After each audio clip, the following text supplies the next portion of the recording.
सोच वाली युवती सावित्री रहती थी। उसके जीवन की परिस्थितियां साधारण नहीं थीं। निर्धनता, सीमित संसाधन और सामाजिक बेड़ियां, सब कुछ मानो उसके खिलाफ था। लेकिन एक चीज जो उसके पक्ष में थी, वो था उसका अडिग विश्वास। विश्वास श्री कृष्ण पर। सावित्री का जीवन आसान नहीं रहा।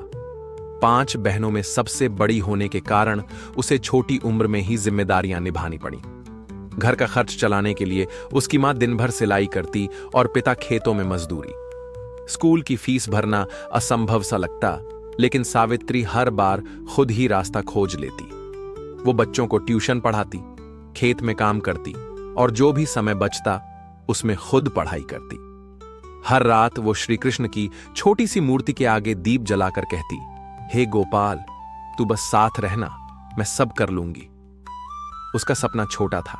वो चाहती थी कि उसके गांव की लड़कियां भी पढ़ें, आगे बढ़ें और अपने पैरों पर खड़ी हों। पर गांव वालों की सोच आज भी पुरानी थी। लड़कियों को पढ़ाने से क्या होगा, वो तो ब्याह कर ससुराल ही जाएंगी। सावित्री को ताने मिलते, हंसी उड़ाई जाती, लेकिन उसका हौसला कभी डगमगाया नहीं। एक दिन सावित्री ने गांव की पंचायत से अनुरोध किया कि उसे गांव में लड़कियों को पढ़ाने की अनुमति दी जाए, ताकि वह उनका भविष्य संवार सके। पर जवाब मिला, एक अनपढ़ लड़की, वो भी गरीब घर की, गांव की बेटियों को क्या सिखाएगी। उस दिन वह मंदिर में अकेली बैठी रही, आंखों में आंसू और दिल में सवाल, कृष्ण, मैं हार गई क्या? अब नहीं होता मुझसे। रात को उसने एक स्वप्न देखा।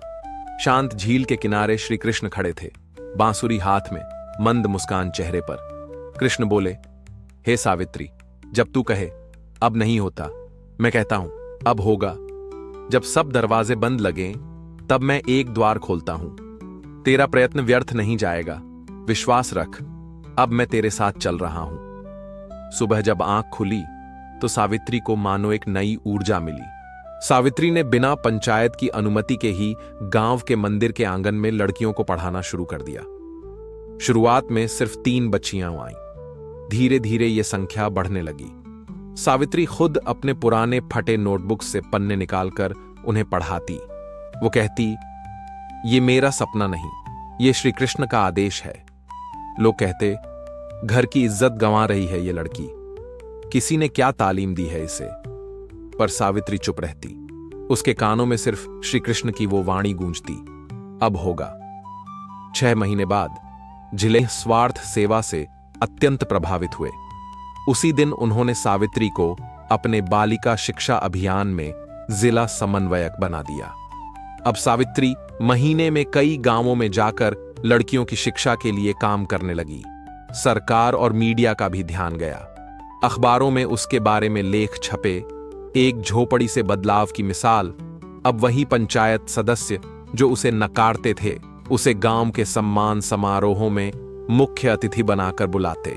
मैं तुझे गिरने दूंगा लेकिन टूटने नहीं, मैं तुझे रुलाऊंगा लेकिन मिटने नहीं दूंगा, क्योंकि मैं जानता हूं जब तू कहे अब नहीं होता तो तेरी हिम्मत खत्म नहीं होती, तेरा सहारा बस मैं बन जाता हूं।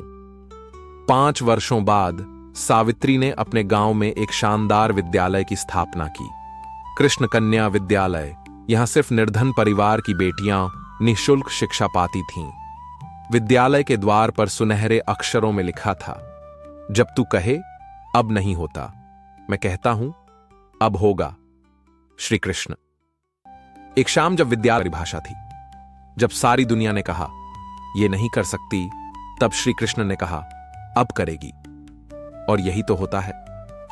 जब हम थक जाते हैं, जब हम रुकने की सोचते हैं, तभी कहीं भीतर से आवाज आती है, ठहर मत, मैं तेरे साथ हूं।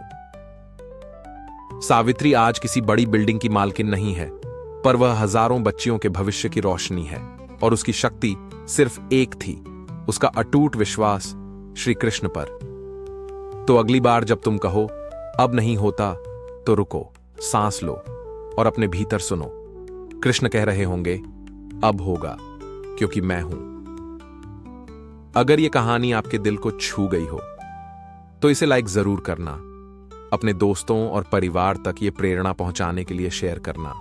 और ऐसे ही श्री कृष्ण से जुड़ी गहरी और जीवन बदल देने वाली कहानियां सुनने के लिए चैनल को सब्सक्राइब जरूर करना।